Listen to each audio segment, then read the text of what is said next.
Real quick before the video starts, I want to preface it by saying that this is going to be a political video, so please be advised. And also, that we are students. We're currently students, so we can understand this when we talk about the subject at hand. We can understand the experiences that some of the students were going through. So we just wanted to say that before the video starts. Thank you.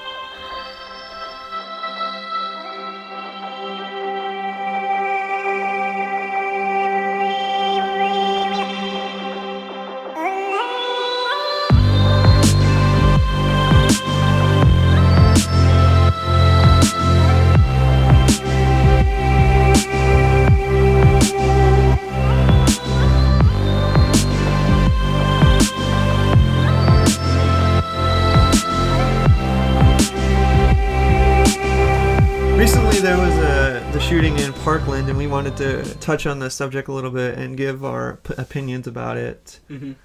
So, okay. You want to start us off? No, I don't have all the information I need. I'm going through this, not emotional wise, but I'm going through this as someone Logical wise, but someone who tries to have more of the information. I guess what I'm trying to say is I'm not saying that I support gun violence. I support being safe, okay? And honestly, a lot of people like to jump to conclusions like, oh, you support the Second Amendment, you support gun violence. Not necessarily, no, okay? I used to be like that, okay? I'm not joking. I used to be like that in high school. I'm in college now, and I've seen more of statistical evidence and factual evidence where someone who goes into a theater that doesn't have concealed carry laws or without those, there's more violence towards people who don't have guns in a public place. There are more people who... What I'm basically trying to say is criminals will break the law no matter what, so getting rid of all guns doesn't make sense. Yeah, I totally agree with that. I also wanted to mention, though, that we're not going to...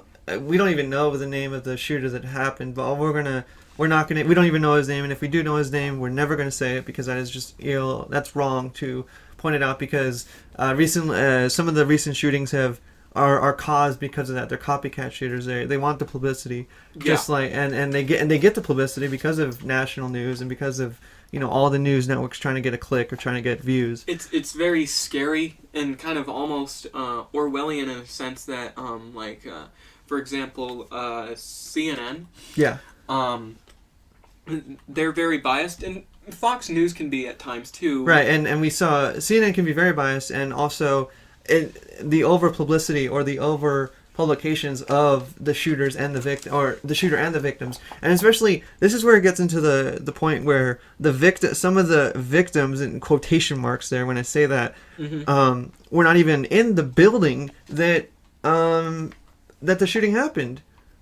They're almost crisis students in a way. They're not crisis actors. They are not crisis actors. Yeah, we completely denounce that idea, but.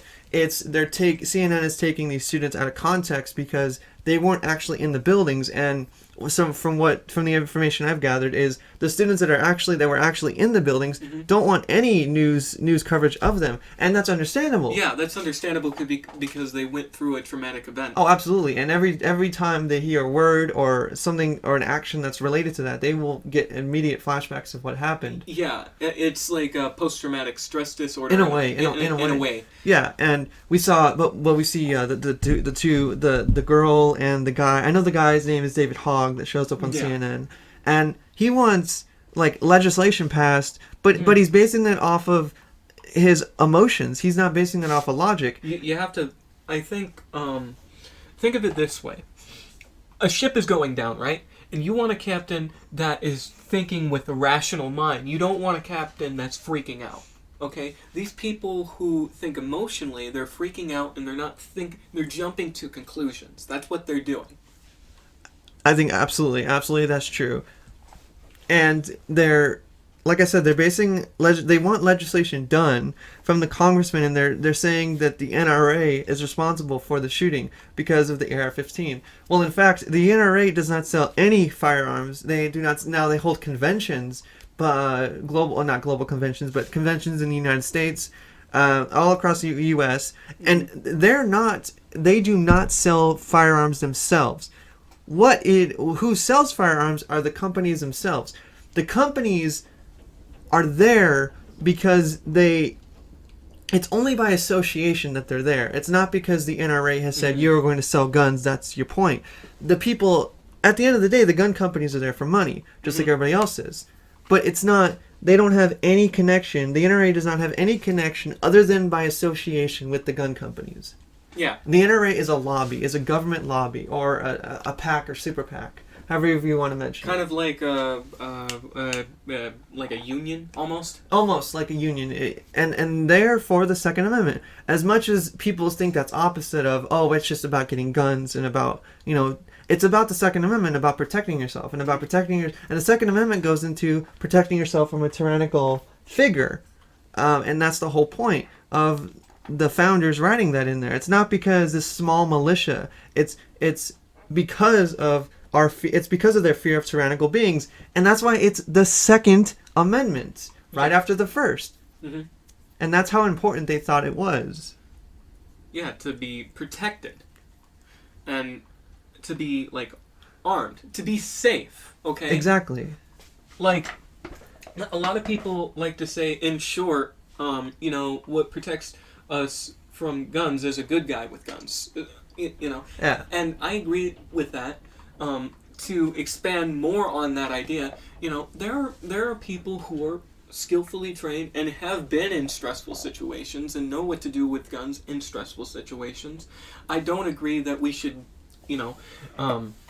not have, background checks, which there are gun stores that actually do have. In fact, background checks. Going to your point of background checks, in fact, every store and every convention or firearm show, and every store, you have to have a background check to even purchase a firearm. I know one of the people that we watch, Steven Crowder, he did a video where he went into several stores, and he went to several gun shows and several gun stores, and he said, I need a gun right now, and can I get it? And all of the gun show people and the gun show and the gun store owners or the people working there said, no, I cannot provide that right now without a background check at all. Yeah, and it's up there too. And there's no such thing as getting a gun without a background check. And there's also, I want to differentiate this right off the bat and say that semi-automatic and automatic are different. They're completely different. Semi-automatic is you pull the trigger and one bullet goes out. Okay. Automatic is you keep your finger on the trigger and the bullets will go out. All right, and I want to preface this in saying, and I know I said this near the beginning of the podcast, I used to be those people on the news who were freaking out, we should ban all guns or restrict them to certain people and stuff, which a lot of people do restrict them to certain people who actually have legitimate background checks and stuff like that. And the thing is, we can't just think of it emotional, and I cannot stress that enough. We cannot think in an emotional way. We have to think in a very logical way. Like, think of it. Captain, we need you to think straight. The ship is going down. Think of that analogy. Okay?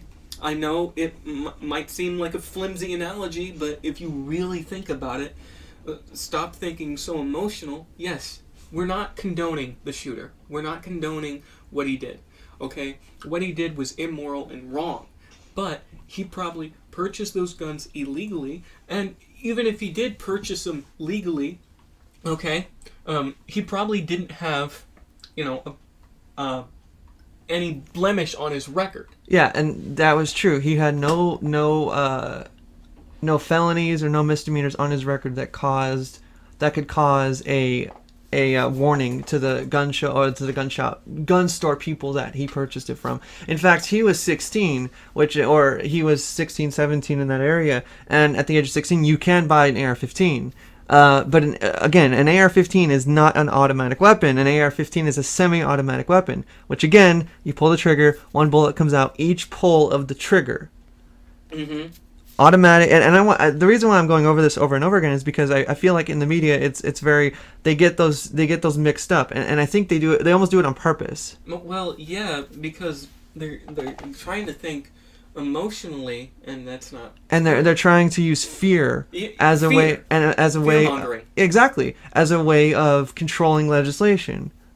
And you can try to prove us wrong about that, but you know, I've seen CNN. I've watched CNN. Right. And I've watched Fox News, and Fox News does it a little bit, but not as much as CNN does. Right. Okay. And they're totally abusing the situation. In fact, one of the students, I know this is a huge controversy in the past week or so, or a few days, one of the students that was at the school tried to go into the CNN town hall, and he said that the questions that he proposed to CNN were rejected because they were conservative. Now, what has been the information that's been put out stated that the student, or the information that was gathered stated that the student retracted his own statements. CNN did not retract it or did not condense it. Oh. They did not do that on purpose. It was actually the family of the child that did that.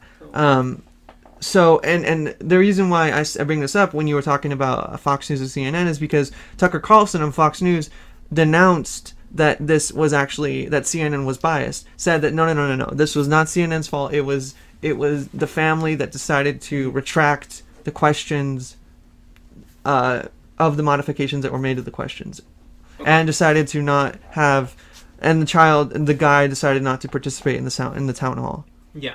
And the town hall was just such I know Ben Shapiro said it's a 2 minutes of hate, which goes back to 1940, the George Orwell book, where it's it's a projection, and every day they have 2 minutes of hate, and it was very reminiscent of that because they were just hating on Marco Rubio, the senator out of Florida.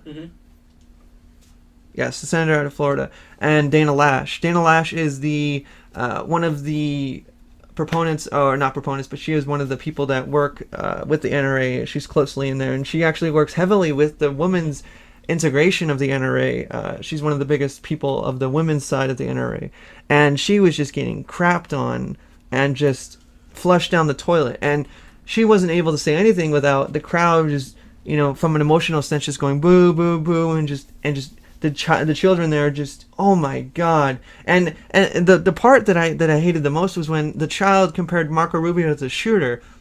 That's because he okay. did not do anything to stop it, because he's not currently doing anything to stop it. And they're saying that the NRA has deep pockets in Washington, or that they're, in other words, funding Washington to make decisions on their behalf. No. Now, I will say that that's what a lobby does. They do help congressmen to push legislation their way. But the NRA has only provided $3 million throughout the last 3 elections.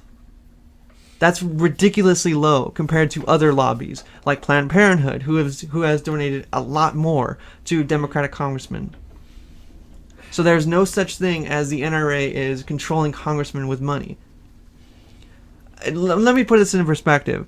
$1 million, right? Okay. Could only do about 2 or 3, maybe 4 commercials, advertising commercials for the congressman. Or maybe they could do a couple rallies. They could fund a couple rallies. Other than that, that doesn't get you that far in the congressional world. To put this in my perspective, like I said, I used to lean towards the left, but now I've seen the other side, and I've actually listened to the other side. Okay? And I'm more towards the right now, because I think Steve Hughes, or I think I pronounced his name wrong, but to put this, to reference him, he says, I had friends that supported people on the left, but now I'm leaning towards the right, because, now people on the left aren't trying to think of it like factually. You know what I'm saying? too emotional. Is Steven Crowder, right? Steven Crowder? He might have said something. I don't really follow him that much. I do watch his podcast, but I don't follow him that much. All right. But this goes into the idea of who gets to control the speech, right? Mm-hmm. Yeah.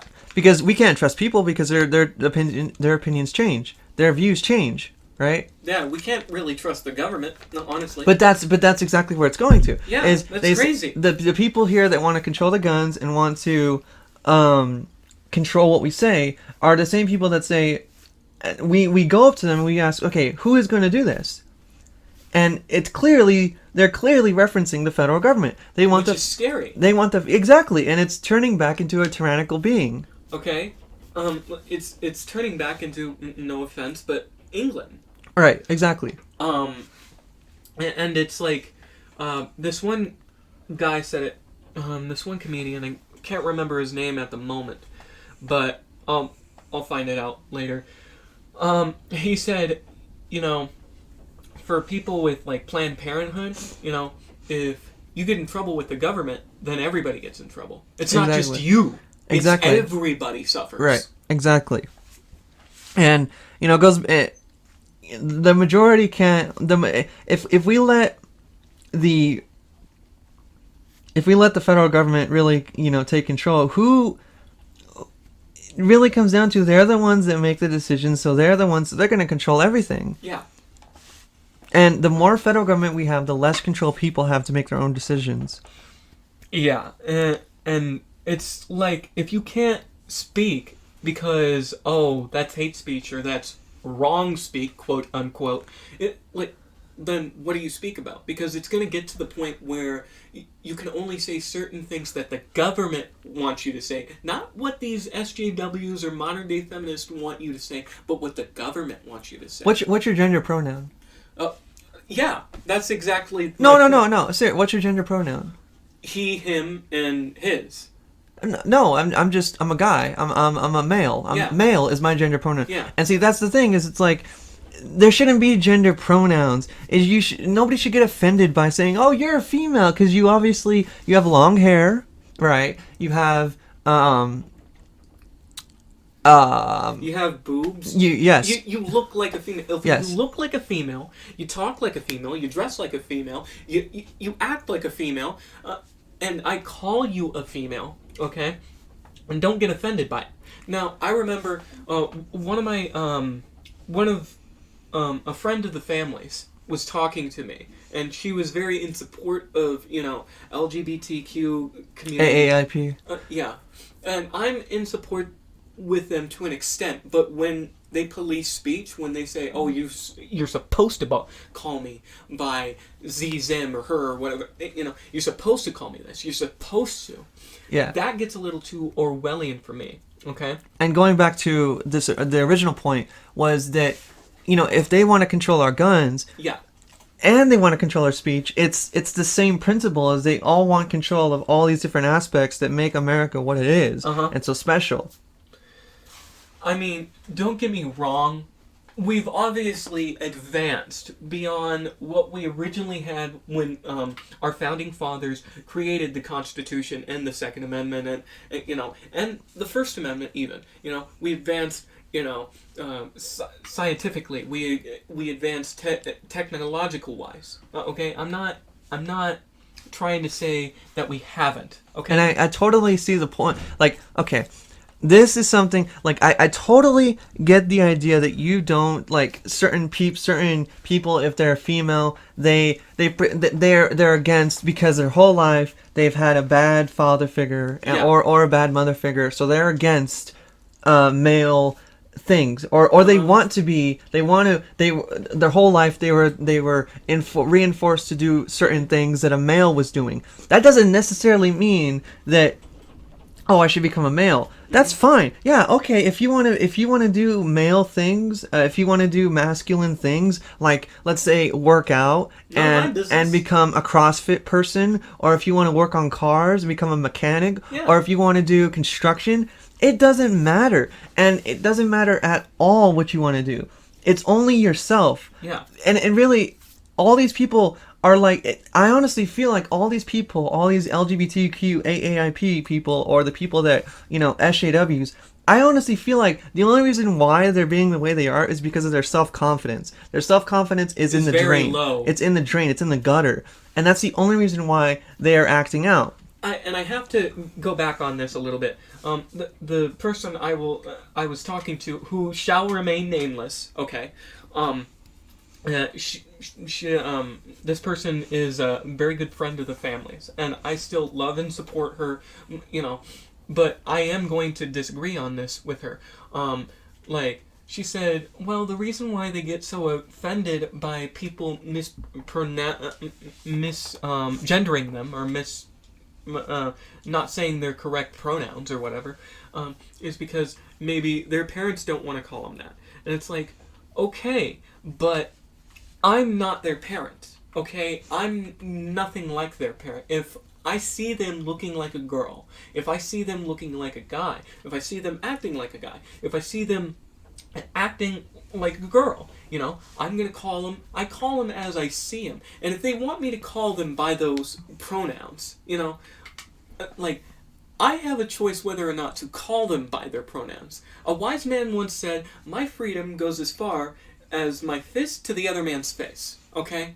That's the thing. That's what's so complicated about it. At the end of the day, I honestly, it's, the real world is rough. You're going to get constantly offended, in quotation marks, yes, about what goes on in the real world. People are going to assume everything, and they're going to stereotype you up the wazoo, right? Yeah. But that's just how it is. We use stereotypes and assumptions just to make sense of our world. I mean, back when human beings were, primitive, so to speak. Back when human beings didn't have this advanced technology as we do now, where you're listening to us on a YouTube video that's pre-recorded, way before all that, way before America, way before England, way before any of that. We were just practically animals. And how we would survive is judged based on looks. It was how we would survive in prehistoric days.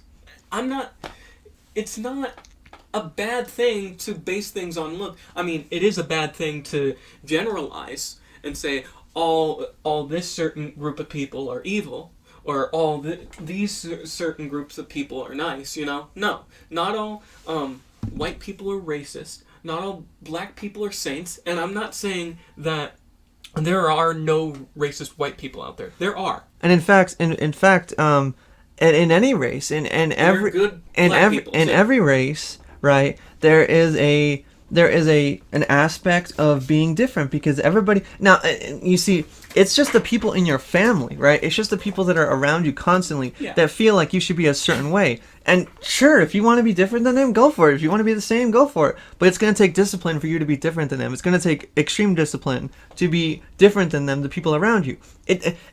And the thing that upsets me the most is that people blame, they're like, well, societal norms. What do you mean by that? Mm-hmm. What do you mean by societal norms? There's no such thing. When you try to say that, they usually start their sentence with yeah. And then they say, well, CNN told me this, and it's like, don't believe everything the news tells you. Right. Don't believe Fox News either. I'm not praising Fox News either. Okay, what I always say to my family is, look, I'm not a supporter of CNN. I'm not a supporter of Fox News. The only reason why Fox News has been getting some stuff correct is because their political ball is in their political ballpark. When CNN gets something right, they'll tell the truth. If they get something wrong, they'll go off-road. But again, it's up to the American people to because same with Fox News. And see, this is the media has so much control over the American people, so much control that I can tell you it is so difficult to try to say, no, you're wrong. The media is wrong. It's so difficult to try to step out of the boundaries and say, no, I disagree with that. Yeah, Because if you disagree with that, you either get shut down, you can't speak at certain college campuses anymore, and I'm not making this stuff up. You can look it up. Yeah, exactly. And I think this would be a good point to kind of segue to our sponsors. Yeah. We have a couple sponsors today. Yeah, sponsors! And our first sponsor for today's podcast is Ketchup, the most universal condiment in the world. The ketchup comes in several little packets. You can get ketchup anywhere you go. They are in standard bottles of ketchup, which are or you can get the squeezable ketchup bottles. Thank you, Ketchup. Yummy ketchup. Our second sponsor goes to breathing. Just open your mouth and suck.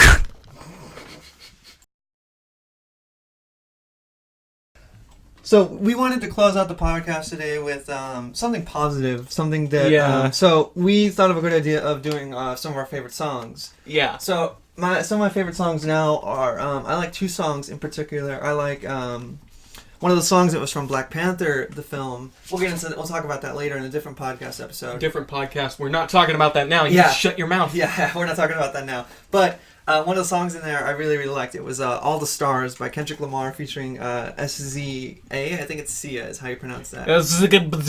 My second favorite song right now is the Carrie Underwood song Champion featuring Ludacris. I also like some other various songs, but those are the two that I really like right now. What about you? Me, I would like to listen to Cupcake. No, I'm just joking. Yeah. I would like to listen to some Johnny Cash. Johnny Cash. Hurt by Johnny Cash. That's a great song. Well, it's covered. The original song is by Nine Inch Nails, but covered by Johnny Cash. So, all right, I think so thanks for tuning in today. We'll be back later. Yeah. Same bad time, same bad channel. What?